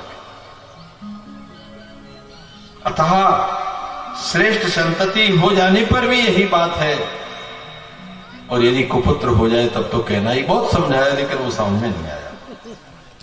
अच्छा, तो तुम बहुत दुखी हो रहे हो और मृत्यु की ओर अग्रसर होना चाहते हो। जानते हो आत्महत्या का विचार करने मात्र से पाप लग जाता है। कभी भी आत्महत्या करनी नहीं चाहिए। जिस दुख से दुखी होकर आत्महत्या कर रहे हो, इससे करोड़ गुना दुख करोड़ों वर्षों के लिए हो जाए। ये तो दुख कट जाएगा, कभी न कभी कट ही जाएगा। रोग भी कट जाएगा, विपत्ति भी कट जाएगी, सब कुछ कट जाएगा, एक न एक दिन कटेगा। कब तक है? देख रहे हैं कितने विपत्ति वाले, धीरे धीरे समय निकलता है, कटता है, सब चला जाता है। लेकिन यदि आत्महत्या करके व्यक्ति मर गया तो समझ लेना कि वो करोड़ों करोड़ों कल्पों के लिए बहुत बड़ा कष्ट लेकर के चला गया। इसलिए कभी भी आत्महत्या का विचार नहीं करना चाहिए। शास्त्र ने उसकी घोर निंदा की। अज्ञान से जो व्यक्ति सोचता है कि मर जाएंगे तो मुक्त हो जाएंगे, मुक्त नहीं हो जाओगे, और फंस जाओगे और गड़ जाओगे। इसलिए मृत्यु आत्महत्या के लिए। अच्छा, तुम बहुत आग्रह कर रहे हो, तुम्हारा हट बहुत है। एक फल दे दिया, इदम भक्षय पत्न्या तुम तथा पुत्रो भविष्यति। यदि तेरी पत्नी इस फल को खा लेगी तो वो निश्चित गर्भवती हो जाएगी, लेकिन थोड़ा एक संयम करना पड़ेगा। क्या? सत्यम शौचम दया दानम एक भक्तम तु भोजनम वर्षावधि स्त्रिया कार्यम तेन पुत्रोति निर्मल। जब तक गर्भवती रहे तब तक सत्य भाषण करती रहे, पवित्रता से रहे, दया करती रहे, थोड़ा दान करती रहे। ऐसा बेटा किसी के नहीं होता जैसा तेरे हो जाए। ये तो लेके फल चले आए, बड़े प्रसन्न हुए। पत्नी भी चाह रही थी कि संतान हो जाए। 17 देवी देवता मना रही थी।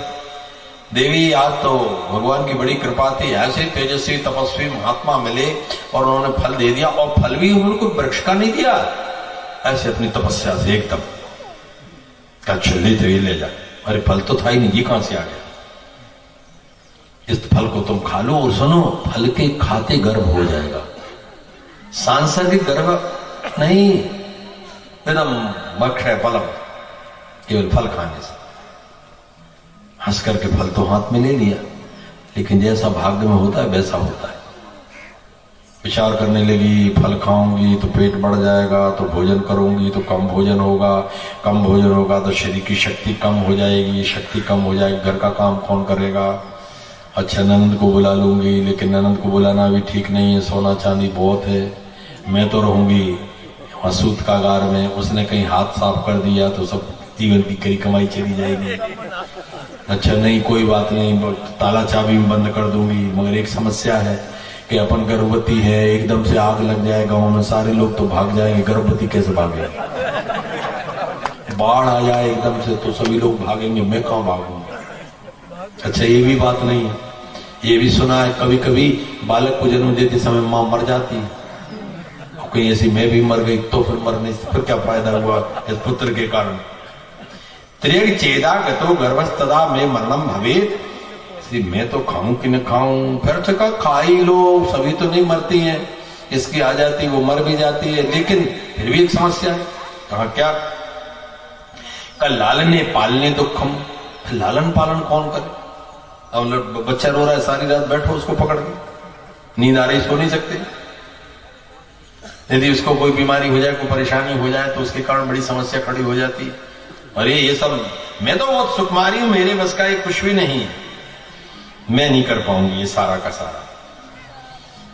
विचार कर ही रही थी, तब तक दैवात संयोग से पड़ोस के गांव में उसकी बहन थी, वो मिलने आई थी। अरे का बहन क्या बात है? का क्या बताएं, बड़ा असमंजस है जी, बाबा ने फल दिया है और सुना है महात्मा बड़े तपस्वी हैं, मैं तो गर्भ धारण नहीं करूं। अरे का पागल हो गई है, खाओ अभी फल। अरे का मैं तो नहीं खाऊंगी, चाहे मर जाऊं।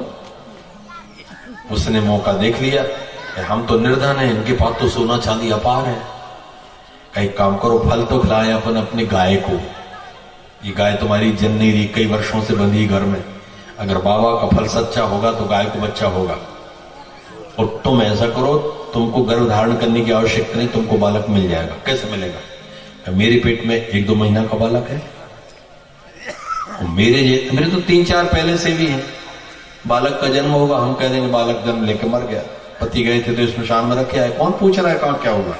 चुपचाप धीरे से तुम्हारे यहाँ पहुंचा देंगे, मैं आऊंगी, मैं दूध पिलाऊंगी, मैं पालूंगी, मैं पोसूंगी, तुम्हारी सारी संपत्ति मेरी संपत्ति। एक ही बात है, बहन बहन का विषय है, उसमें कोई पराई भी बात नहीं। अका जी चल, फल तो खिला दिया गाय को। अब वो उसको जब और पति से कह दिया मैं गर्भवती हो गई, अब वो तो महात्मा ने सब नियम बता दिए थे, बड़ी पवित्रता से दोनों पत्नी रहने लगे। हाँ गर्भवती हूं, ऐसा है वैसा है, बालक इस समय हो जाएगा, वो जो समय बताती थी वही समय पति को बताती थी, इस समय बालक हो जाएगा। जैसे ही वो बात रात को हुआ, चुपचाप धीरे से उसका पति आया, उसके पास सुला के चला गया। जो बालक रोया, आत्मदेव ब्राह्मण गदगद हो गए, कब बालक हो गया। अरे बाजे बजाओ, बधाइयां बजाओ, नाच गान करो, ब्राह्मणों को बुलाओ, दान करो, ऐसा वैसा, इतना आनंद महोत्सव सब मनाया गया। पत्नी ने कहा जी नाच कूद करवा रहे, पहले मेरी बात तो समझो। कहा क्या? अन्यस्तन्येन निर्दुग्धा कथम पुष्णामि बालकम। अरे हृदय में दूध तो है नहीं है जी, कैसे पलेगा? हे भगवान, महात्मा का ध्यान किया गुरुदेव, आपने कृपा करके बालक दिया है, इसका पालन पोषण कैसे होगा? हृदय में एक बूंद दूध नहीं आ रहा है। गर्भ हो तो भगवान की कृपा होगी, जब गर्भ ही नहीं है तो दूध कहां से आएगा? अरे क्या सोच विचार क्या कर रहा है, मेरी बहन का बेटा मर गया, उसको जाओ। दौड़ा दौड़ा गया, भैया भगवान की बड़ी कृपा से, तो बड़ी कठिनाई से तो मेरे चौथे पल में पुत्र का जन्म हुआ है, कृपा कर दो, देखो तुम्हारा बालक तो चला। उसी को अपना बालक मान लो भैया, लेकिन अपनी पत्नी को भेज दो। हाँ का कोई बात नहीं, वो तो पूर्व नियोजित सारी बातें थी।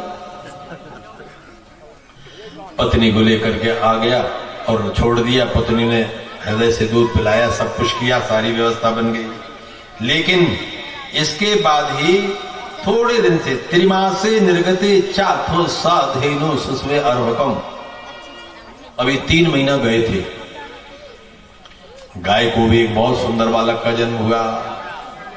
गाय का जैसा बछड़ा होता है वैसा बछड़ा नहीं था, वो बिल्कुल मनुष्याकार था, केवल कान गाय की तरह थे। गाय के गर्भ में आने का इतना भर अंतर हुआ था। और ये लोगों का भैया इसके आत्मदेव ब्राह्मण के तो भाग्य खुल गए, देखो जब तक संतान नहीं हुई तो नहीं हुई, अब तो संतान हुई, इसके भी बेटा हो गया, गाय के भी बेटा, सारा पूरा क्षेत्र उमड़ गया, गाय के बच्चा हुआ है। और ये इतना सुंदर है, देखते बनता है।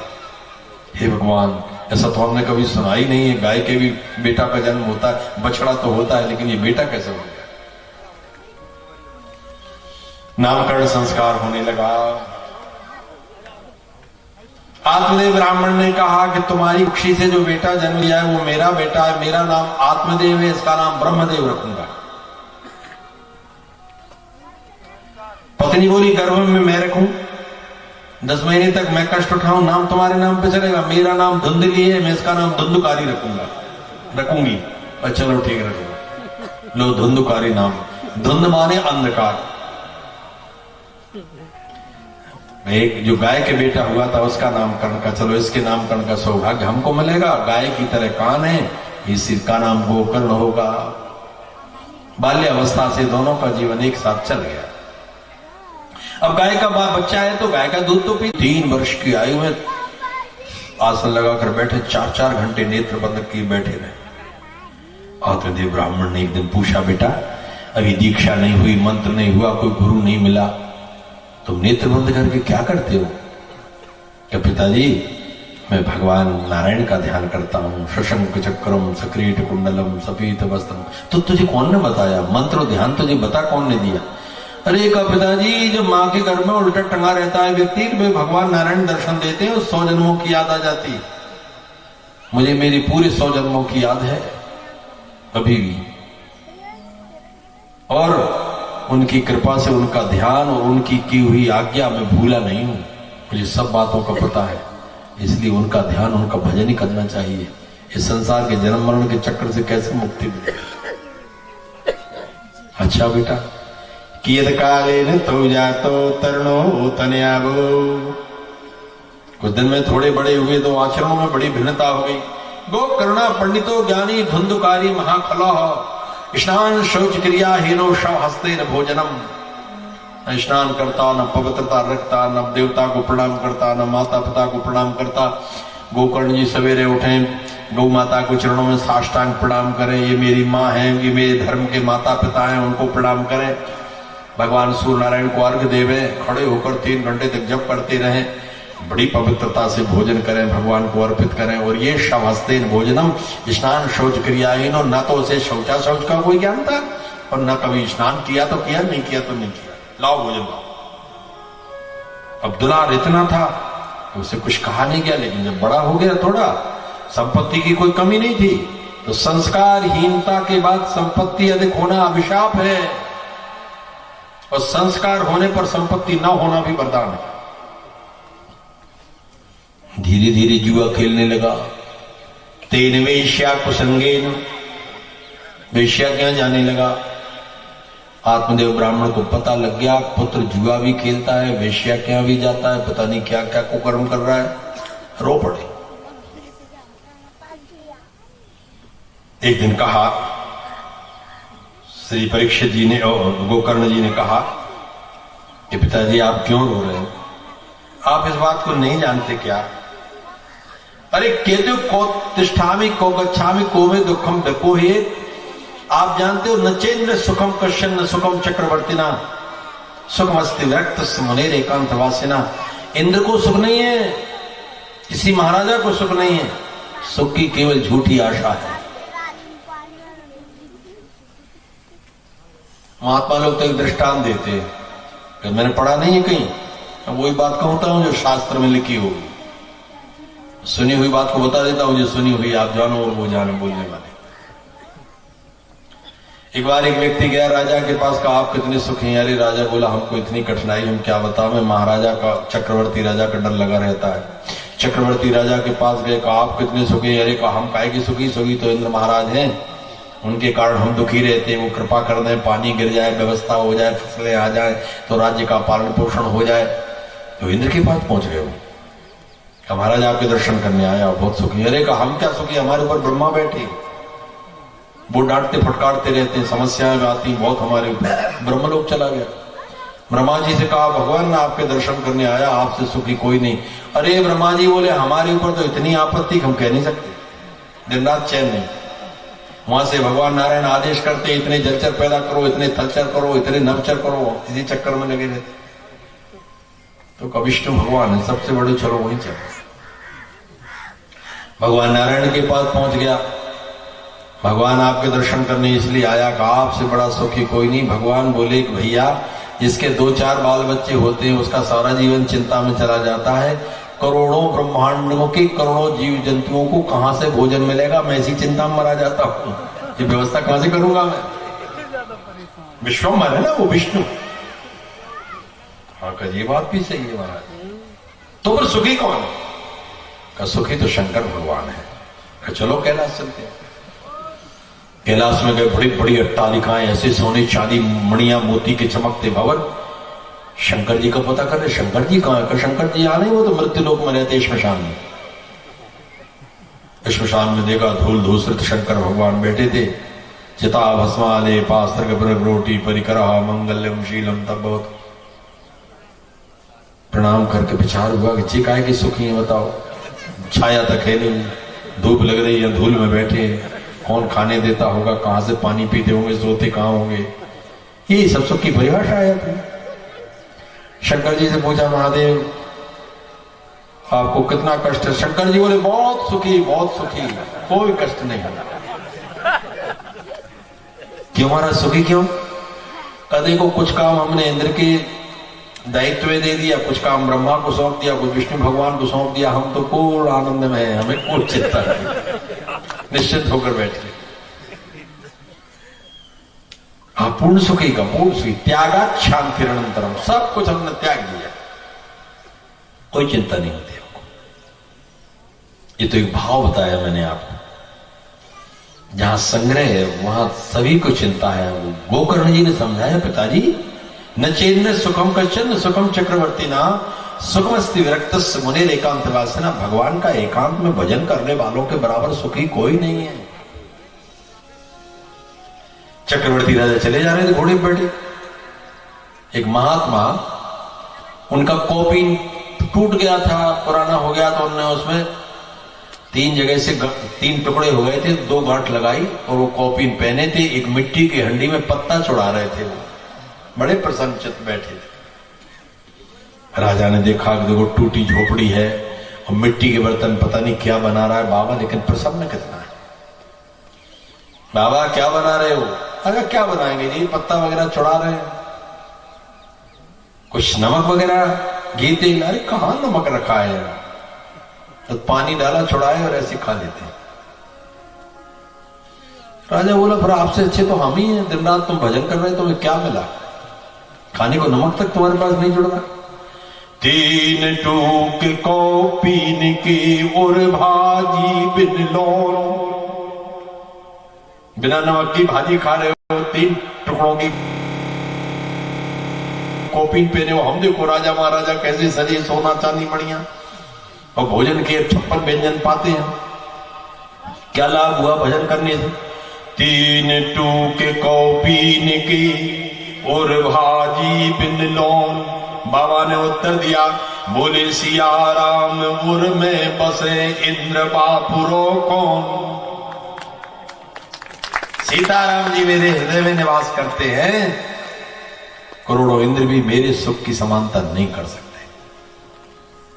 भगवान सुख सिंधु जिसके हृदय में निवास करने लगते, उसके सारे दुख अपने आप समाप्त हो जाते हैं। अरे आप मुझे ब्राह्मण को लगा यही बातें तो वो बाबा बताते थे, यही बात ही बालक कह रहा है। अरे उसी बाबा की दी हुई कृपा के फल का तो ये बालक था। चले गए, सब छोड़कर वन में चले गए। अब और निश्चिंत हो गया, धुंधकारी माँ की पिटाई करता, और धन लाओ और सोना लाओ, ऐसा वैसा। कब तक?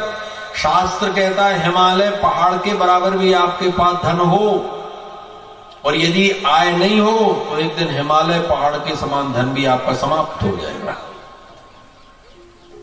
मां को एक दिन इतना मारा, सिर फट गया और रोते रोते कुएं में गिर करके मर गई। गोकर्ण जी ने विचार किया, अब नहीं रहना चाहिए, अब रहना ठीक नहीं। क्यों? गोकर्ण तीर्थ यात्रार्थम निर्गतौ योग संस्थिता, वो तीर्थ यात्रा के लिए चले गए। अब यहां रहकर क्या करेंगे? धर्म के माता पिता थे, थोड़ी सेवा के बहाने रुके थे, चलो इन्हें पाला पोसा है। मर गया, हाँ का मर गया होगा। आप कैसे समझ गए कि मर गया होगा? ऐसे समझ गए कि कर्म आयु और पुण्य आयु और तप आयु 3 प्रकार की आयु होती। एक आयु है आपकी 50 वर्ष, लेकिन यदि 50 वर्ष में कोई देवाराधन हो जाए, कोई संत की कृपा हो जाए तो बच जाओगे, या कोई सत्कर्म पुण्य कर्म करो तो बच जाओगे। तो फिर आपको ये पुण्य आयु और बढ़ा देगी, और भजन में यदि लग गया व्यक्ति तो और आयु बढ़ जाती है। ऐसे ही पुण्य कर्म करने से जितनी आयु होती है, पाप कर्म करने से वो क्षीण होती चली जाती है। तो जहां मरना है उसके पहले ही मर जाता है व्यक्ति। आप कहे महाराज मृत्यु तो जन्म के समय निश्चित हो जाती है। हाँ, जन्म के समय निश्चित होती। शास्त्र कहता है अत्युग्र पाप पुण्यानाम यही में फल मश्नुते, त्रिवर मासे त्रिवर पर्षे त्रिवर पक्षी त्रिवर दनई। अत्युग्र पाप पुण्यानाम, बहुत बड़ा धर्म कर दो तो यही उसका फल होता है। सारे कर्म रोक दिए जाते हैं, उसका फल पहले दे दिया जाता है। और बहुत बड़ा पाप कर दो तो किए हुए पूर्व के सारे पुण्य कर्मों को रोक दिया जाता है, पहले उस पाप का फल भोगना पड़ता है। इसलिए महापाप और महापुण्य अभी तुरंत फल देता है, तुरंत। ऐसा विचार नहीं करना चाहिए कि नहीं जो अभी किया जा रहा है वो तो फिर बाद में मिलेगा, तुरंत उसका फल प्राप्त हो जाता है। उसमें कोई बड़ी ऐसी बात नहीं है। अगर होता तो शास्त्र ने क्यों लिखा अत्युग्र पाप पुण्यानाम यही फल मश्नुते। बड़े बड़े पापों का शमन भी छोटे से पुण्य के प्रभाव से हो जाना सक्षम। कर्मणा कर्मधार तो है, भागवतकार उसकी व्याख्या करेंगे तब बताऊंगा मैं आपको, लेकिन अभी इतना बता दूं कि इस प्रकार के कर्मों के करने से आयु वृद्धि होती है। जैसे आपने 1.25 लाख महामृत्युंजय करवाया, हमारा ठीक हो गया। डॉक्टर ने तो महाराज मना कर दिया था, लेकिन भगवान ने कृपा कर दी, वो पुण्य लग गया। यदि ये पुण्य लग जाने से व्यक्ति की आयु बढ़ती है, इसी प्रमाण से कितने महात्माओं के प्रमाण बताएं कि वो मर चुका था, महात्मा ने थोड़ा जल का छींटा मारा, खड़ा हो गया। कैसे लौटाया, कैसे जिलाया? अपनी तपस्या दी, अपना पुण्य का फल दिया, और पुण्य के फल से उसकी आयु बढ़ गई। पुण्य कर्म, सत्कर्म, धर्म कर्म से आयु की वृद्धि होती है। और यदि महापाप, महाअधर्म, कुकर्म करना आरंभ करो तो जितनी नियोजित आयु है वो भी सूक्ष्म हो जाती है। ऐसा शास्त्रों के प्रमाण है। ऐसे जघन्य कर्म कर रहा था, 5-5 वेश्याओं से संलिप्त हो रहा था और चोरी करता था, और माता पिता के दुखी करने का उसको मिल गया फल, चला गया होगा तो गया जी, उसका भी पिंडदान कर दिया। कई दिन बाद लौटकर अपने गांव की तरफ बढ़े तो अपनी जन्मभूमि को थोड़ा प्रणाम कर ले। आए तो गांव के लोग दौड़ पड़े, अरे गोकर्ण भैया, गोकर्ण भैया आए। महाराज आप तो बड़े तपस्वी, बड़ी बड़ी जटा सर के ऊपर, आप तो पूरे महात्मा को ज्ञान दो, हमें समझाओ, हम लोगों का क्या होगा। बैठो। रात के 2-3 घंटे उनको सत्संग की बातें बताई। भैया संसार का काम करते रहो लेकिन भगवान को, धर्म को मत भूलो, ये बहुत बड़ी समस्या खड़ी हो जाएगी। मरणोत्तर का दुख और जन्म का चक्र और वृद्धावस्था के संकट, कितनी कितनी बातें बताई। और लोगों ने कहा हमारे घर में चलो, हमारे नहीं, जहां गौ माता ने जन्म दिया मैं वहीं सोऊंगा। अपना मृक्षण बिछाया, भगवान का ध्यान किया, हाथ का तकिया लगाया, सो गए। न कोई बिस्तर है, न तखत है, न ओढ़ना है, न बिछो। जैसे सोए थे, रात्रि के समय में बहुत जोर की आवाज आ गई, और ये क्या हुआ? निशीथे दर्शयामास महारौद्रतरम बपु, बड़ा भयंकर रूप दिखाई दिया। सक्रणवेशा सकृदहस्ती सकृच महिषो भवतो। पहले लगा कि ये शायद मेढ़ा खड़ा है, फिर लगा नहीं मेढ़ा नहीं है, ये तो हाथी है, फिर लगा नहीं ये तो भैंसा खड़ा हुआ है। सक्र दिंदा सक्रिचाग्नि, फिर लगा कि नहीं मुकुट लगाए कोई देवता खड़ा है, और अग्नि की तरह चमकने लगा। पुनश्च पुरुषोवत, पुरुषाकार हो गया। गोकर्ण जी को डर नहीं लगा बिल्कुल। डर किसे लगता है? डर उसे लगता है जिसका भगवान से अपरिचय है, वो डरता है, और जिसे भगवान पर पूरा विश्वास है वो नहीं डरता। एक नाव चली जा रही थी, बड़ी नदी, गहरी नदी थी, बीच नदी में नाव डगमगाने लगी। तो सारे लोग तो डर गए, पति पत्नी भी बैठे थे, पति हंस रहा था। जब नाव किनारे लग गई, पत्नी बोली देखो सारे लोग तो इतने दुखी हो गए थे, रोने लगे थे, कुछ तो भगवान का भजन कर रहे, तुम तो हंसते चले जा रहे थे, डर नहीं लगा कि नाव डूब गई तो क्या होगा? पति ने अपनी बंदूक निकाली, पत्नी गले पे लगा कर बोला मार दूं का? मार दूं? डर नहीं लगा तो मुझे क्या डर लगेगा? मेरे पति के हाथ में बंदूक है, चलाने वाला तो पति है ना। मुझे पूर्ण विश्वास है कि आप नहीं मार सकते, इसलिए मैंने कह दिया मारो। नाव में बैठने वाला बोला तुम सब रो रहे थे, चिल्ला रहे थे, मैं तो इसलिए प्रसन्न हो रहा था कि नाव डुबाने की बात तो मेरे भगवान के हाथ में, बे डुबाएंगे तब डूबेगी, नहीं तो ऐसे कैसे डूब जाएगी। सारी की सारी व्यवस्था उन भगवान के हाथ में है। आपके दृढ़ विश्वास में नाव की रक्षा करती है। एक भगवत भक्त, एक भगवत विश्वासी, एक सत्कर्म धर्म करने वाला व्यक्ति भी संपूर्ण समाज की, क्षेत्र की रक्षा कर लेता है। भगवान कृष्ण का वाक्य गीता जी में स्वल्पमप्यस्य धर्मस्य त्रायते महतो भयात्, थोड़ा भी धर्म कभी कर दिया गया बहुत बड़ी संकट से बचा लेता है। तो आयु भी बढ़ जाती, कहां आयु भी बढ़ जाती। हमारे वहां के क्षेत्र का एक बड़ा सा गांव है, उसका नाम कुंडाली है। घटना 40 वर्ष पुरानी। वो गया, खेत में गया था वो कार्तिक के महीने में, तो काले सांप ने काट दिया। बड़े से झाड़ने वाले लोग थे, आए बुलाए तो झाड़ा झूड़ा बताया, पूर्व जन्म में हम तुम्हारे नौकरी करते थे, हम 2 भाई थे, तुमने हम दोनों को गोली मारकर मारा था, अब हम सांप बनकर तुम्हारे खेत में बैठे हैं। हाँ, जाति की लोधी थी। तो उससे कहा भैया छोड़ दो, हम तो छोड़ देंगे, लेकिन बड़ा भाई है वो भी वही रहता है बामी में, और वो आषाढ़ की पूर्णिमा को काटेगा, इसे कोई नहीं बचा सकता। ठीक हो गया। सोचा चलो भैया 5-6 महीने हैं, तीर्थ यात्राएं कर लो, चारों धाम कर लिए, दान पुण्य कर लिया, कन्याओं के विवाह करवा दिए, जो जो करना था कराया सब।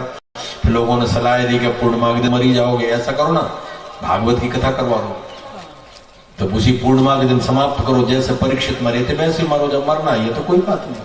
आयु ज्यादा नहीं थी, आयु 60 से लगभग ही थी। तो चलो ठीक है भाई। उस समय तपस्वी परम पूज्यपाद बापोली वाले गुरुजी महाराज थे। आपने इसके संदर्शन किया है? हाँ किया। उनसे कहा गुरुजी ऐसी ऐसी बात का, चलो बेटा 7 दिन निर्जल रहकर कथा सुनना, निर्जल मरने का बड़ा पुण्य है। ठीक है गुरुजी, मरना तो है। गुरुजी ने व्रत करवा दिया। 7वें दिन एक सामने चौकी लगवा दी, कहा यहां बैठ जाओ, इसके नीचे और पांव मत रखना, आज रात भर, सवेरे उठ जाना। ठीक। कथा समाप्त हुई। हजारों जनता इस बात को आई थी, कथा सुनने नहीं आई थी, ये देखने आई थी कैसे सांप आता है, कैसे काटता है, कैसे मरता है। सारे संबंधी रिश्तेदार सब इकट्ठे हो गए भाई। कथा के बाद बस प्रसाद वितरण हो ही रहा था, सब बैठे देख रहे थे कि अभी तक तो सांप नहीं आया। कुछ बोले चलें, कुछ बोले और दौड़ देख लें। तब तक बोला कि मुझे शौच जाना है। गुरुजी चले गए थे अपने कक्ष में। गुरुजी पूछा कि गुरुजी वो शौच क्रिया करने जाना चाहता है। गुरुजी हंसने लगे, कहा शौच करने नहीं जा रहा, सांप आ चुका है। 7 दिन से पानी नहीं गया, लघु शंका तक नहीं आ सकती, शौच क्रिया कहां से आएगी? और 2 भी कराना वही कराओ, चौकी के नीचे पांव मत रखवाना। तो लोगों ने चादर वगैरह बांध दिए, बर्तन दे दिया। अरे का नहीं, मैं तो कमरे में जाऊंगा, यहां नहीं कर सकता, ऐसा वैसा कोई सांप उठा के थोड़ी ना ले जाएगा, इतने हजारों लोग भरे हुए बैठे। तो गुरुजी वो नहीं मान रहा, तो कभी आप जानो। जैसे ही पांव नीचे रखा, इतनी भीड़ में से कहां वो छिपा बैठा था, चक्कर उसने काट दिया, वो धड़ाम से गिर गया। कहा गुरुजी सांप ने काट दिया। कहा भैया अब तो भगवान जाने वो जाने, मेरी कोई जिम्मेवारी नहीं रही। अब बड़े बड़े झाड़ने वाले बुलाए गए थे, फिर झाड़ा बुलाया, बहुत मनाया थपाया, सब कुछ बात हुई। पर जो बात मूल है वो बता दूं। उसने कहा कोई बात नहीं, पूर्व जन्म में आपने हम दोनों भाइयों की हत्या की थी, हम बदला लेने बैठे थे, छोटा भाई तो पहले काट के तुझे मूर्छित कर गया, मैं आज मारने आया था, किंतु तूने भागवत की कथा करवा दी, भंडारा करवा दिया और इतने विवाह तीर्थ कर डाले, इस पुण्य के प्रभाव से जा मैं छोड़ देता हूं। 20-25 वर्ष के बाद फिर उनकी मृत्यु हुई वृद्धावस्था। ऐसा नहीं है जो शास्त्र में लिखा है वो कहां तक सत्य असत्य, इन प्रमाणों के साक्ष्य के लिए मैं आपको वो उदाहरण दे देता हूं जो उदाहरण वर्तमान में प्रत्यक्ष। स्वल्पमप्यस्य धर्मस्य त्रायते महतो भयात्। धंधुकारी के ऊपर थोड़ा जल छिड़का तो बोलने लगा, कौन हो तुम? अहम भ्राता त्वदीयोऽस्मि धुंधिकारी नामता स्वकीये नैव दोषेणो ब्रह्मत्वं नासिकम्। भैया बचा लो, मैं तुम्हारा भैया हूं। अच्छा तू धुंधुकारी है? स्वकीये नैव दोषेण ब्रह्मत्वं नाशितम मया। मैंने इतने पाप कर्म किए थे कि मेरा ब्राह्मणत्व नष्ट हो गया। अरे भाई मैंने तो तिरड़ी गयाजी में बहुत अच्छा पिंडदान भी कर दिया था। तदर्थम तुगया पिंडो मया दत्तम विधानतः। मैंने मया दत्तो विधानता, मैंने बड़ी विधान से तुझे पिंडदान किया, लेकिन बड़े आश्चर्य की बात है गया में पिंड करके तो कोई बच ही नहीं सकता, मुक्ति हो जाती। भाई तेरी मुक्ति क्यों नहीं हुई? उसने कहा गया शादशते नापि मुक्तिर्मे न भविष्यति।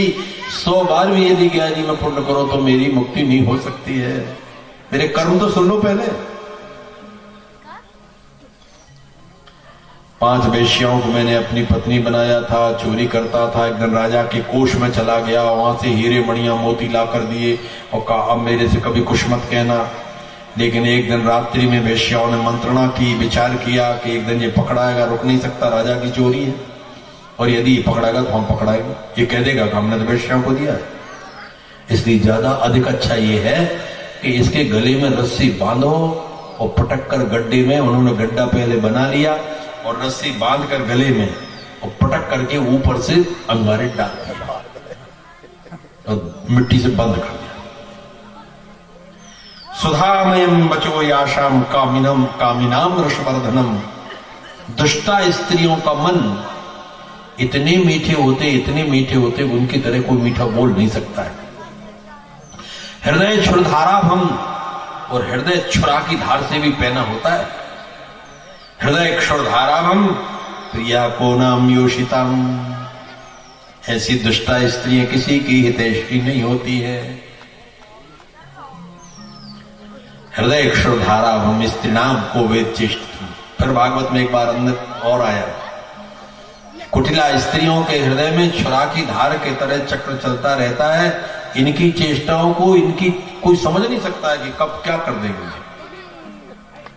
का न करे अवला प्रबल, ये दुष्टा स्त्री के लिए कहा गया है। क्या नहीं कर सकती है, सब कुछ कर देगी। समर्थ वित्तम तायाता कुलटा भूवर्त्र का। हरे वेश्याओं का क्या ठिकाना है। अच्छा तो तुमने ये कर्म किया, अतः प्रेत तुम्हापन्नो दुर्दशाम च वहां। मैं इतना दुखी हो रहा हूं, मैं इतना दुखी, मैं क्या बताऊं, मेरी हत्या हुई। अब ये तो कथा सुना रहा हूं मैं आपको हजारों वर्ष पुरानी। एक घटना 10 वर्ष के लगभग हो गई। नर्मदा तट पर ही मैं कहीं पुराण कर रहा था, तो एक व्यक्ति आए, बहुत बड़े व्यक्ति थे वो। उनका गांव 10-5 किलोमीटर दूर था। कहा महाराज जी हमारे यहाँ ब्रह्म राक्षस लगा हुआ है, भैया है हमारा, कोई 35-40 वर्ष का है और बहुत दुखी है, हमने सारे उपाय कर लिए, थोड़े आप चरण डाल दो। देखो भाई मैं नहीं जानता कोई प्रेत विद्या मंत्र तंत्र, ये मुझे कुछ नहीं आते, मैं तो कथा जानता हूं। 2-3 दिन पड़ गए, कहीं चरण पाड़ दो। हमका चलो चलते हैं। हम 2-3 विद्वान साथ में थे, हम लेके गए। 6-6.5 फुट का ऊंचा, ऐसा दुबला पतला शरीर, बिल्कुल हड्डी हड्डी, देखने में प्रेत की तरह। और 12 रोटी सवेरे, 12 रोटी दोपहर में, 12 रोटी शाम के, 12 रोटी रात में। हमारा 40-50 रोटी 24 घंटे में खा लेता है, चिल्लाता है, और खड़े होते बनता नहीं, और शरीर में रक्त की बूंद नहीं। मैं जाकर पहुंचा तो उठे, 2 पकड़ के लाए, खड़े होते नहीं बनता था, दुर्बल बिल्कुल। लाए तो कुर्सी बैठा रहे, कुर्सी पर नहीं बैठा, नीचे बैठ गया और एकदम वो ब्रह्म राक्षस के सर पे आ गया। मैंने कहा मुझे जानते हो? कहा हाँ जानता हूं। वो कभी मिले ही नहीं थे उसको। आपका ये नाम है, आपकी पढ़ाई लिखाई वहां हुई है, आप वहां गए थे, आपने ऐसा ऐसा किया है और आप कथा बांचते हैं। और पूरी सारी मेरी जन्म कुंडली खोलने लगा। महाराज बचा लो, मुझे बहुत कष्ट है, बहुत कष्ट है। रोने लगा बहुत जोर से। बैतरणी में इतना कष्ट हो रहा है, इतना कष्ट हो रहा है, मैं कह नहीं सकता। मैंने कहा भाई तुमने कहा था पिंड करवा दो, हम छोड़ देंगे, फिर पिंड भी करवाया इन्होंने। अरे कहा महाराज मैं तो इसको जब तक समाप्त नहीं करूंगा छोड़ूंगा नहीं, मैं ब्रह्म राक्षस हूं। वो उनके पूर्वज थे, कोई बहुत बड़े आदमी थे, 10-15 गांव में उनकी जमीन थी। वो गए थे प्रयागराज, वहां से एक रसोईया ब्राह्मण ले आए। उसने कथा सुनाई कि वो ला करके उससे रसोई बनवाते थे। एक दिन कुछ अनुचित कर्म देख लिया वो ब्राह्मण ने, तो उसको मार करके गाड़ दिया। इस दुष्ट ने मेरे साथ ऐसा किया, ये अब आया है या जन्म लेकर के, जैसा इसने मेरी दुर्दशा कराई ऐसी दुर्दशा इसकी कर दूंगा। मैंने कहा भाई बचाओ, बस के बचने का कोई रास्ता बताओ कि प्राण बच जाए। अरे कहा महाराज प्राण तो कोई नहीं बचा सकता है। फिर रोने लगा, मुझे बहुत कष्ट है, आप बचाओ बचाओ। और तुरंत बोला अच्छा कहा महाराज जी आप शीघ्रता चले जाओ। मैंने कहा क्या मुझे कुछ करेगा शायद? मैंने कहा क्यों? कहा आप जब चले थे तो आप आना नहीं चाह रहे थे। मैंने कहा हाँ। फिर आप चले तो सामने निकली तो वहां हनुमान जी का मंदिर था, मढ़िया, उनको प्रणाम किया था। मैंने कहा हाँ। फिर आप गाड़ी में बैठने लगे तो आप हनुमान जी का ध्यान करके बैठ गए। कहा जी तो पूरी बात है बता रहा है सही से। जैसे ही मैं चढ़ा सही में मैंने हनुमान जी का ध्यान किया। ब्रह्म राक्षस का प्रकरण मैं कुछ जानता नहीं। कहा महाराज जी आप इसलिए में कुर्सी पर नहीं बैठा, आप बैठे तख्त पर, आपके पीछे हनुमान जी खड़े हैं और मुझे इतना डर लग रहा है, आप जितनी जल्दी हो सके यहां से निकल जाओ। तो मुझे ये विश्वास हुआ किसी देवता का ध्यान करो तो देवता साथ हो जाते हैं। मैंने कहा अच्छा तुमको दिखाई दे रहे हैं? कहा हाँ, बहुत डरता हूं मैं हनुमान जी से। भूत पिशाच निकट नहीं आवे, महावीर जब नाम सुनावे। तो कहा महाराज आप तुरंत यहां से कृपा करो, पधार जाओ आप। मैं चला आया। कुछ दिन बाद मैंने सुना कि वो बड़े उपाय किए, लेकिन वो शांत हो गए। वो कह रहा था कि मैं इसको ले जाकर मानूंगा। ऐसी प्रेतियोनियों की गाथाएं अनंत अनेक हैं। तो संयोग यह है, अभी परम पूज्य जगत गुरु रामानंदाचार्य तुलसी पीठाधीश्वर जी गए थे वहां कहीं भागवत करने राजस्थान में। तो ऐसा क्षेत्र था जहां हजारों प्रेतात्माएं थी। तो उन्होंने कहा 3 दिन कथा में इतना उपद्रव हुआ कि हम क्या बतावें। एकदम 1 सेकंड में पूरा पंडाल गिर जाए, आग लग जाए, कहीं एकदम कहीं हवा नहीं, कुछ नहीं है, और एकदम पूरा पंडाल हवा में उड़ जाए। 3 दिन तो कथा करना बड़ा कठिन हो। क्या कोई ये वो कह रहा है, वो तो इतने बड़े महापुरुष संत हैं। लेकिन हम भी नहीं हटे। हमने कहा नहीं, कथा तो पूरी करके जाएंगे चाहे जो हो जाए। पर एक ध्यान रखना, किसी को चोट नहीं लग सकती। तुम लोग बैठे रहो निश्चित। भगवान की कथा में आए हो तो प्रेत क्या करेगा? चौथे दिन से कोई विघ्न नहीं हुआ। भगवान का जैसे अवतार हुआ वो सारे उपद्रव समाप्त। 5-7 वर्ष की बात बता रहे, 7 वर्ष हो गया, पूरे वहां के क्षेत्र के लोग प्रसन्न है। कहा महाराज जी सारी समस्या समाप्त, अब कोई प्रेत नहीं। ये प्रेत पीड़ा विनाशनी कथा है, प्रेतत्व की मुक्ति कराती है। महाराज गोकर्ण जी ने कहा अच्छा तुम जाओ, हम कल तुम्हारा कोई उपाय करेंगे। विचार करते रहे क्या करें क्या न करें।